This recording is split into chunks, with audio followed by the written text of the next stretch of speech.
Well, I've tested the transformer. Just got to turn that off again. That's dead. Dead.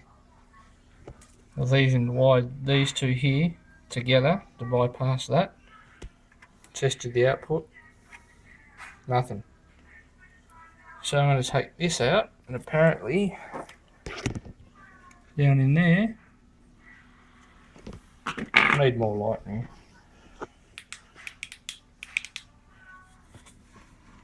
Down in there is a thermal fuse. So I'm going to bypass that and see if we get power. Okie dokie, I'll be back.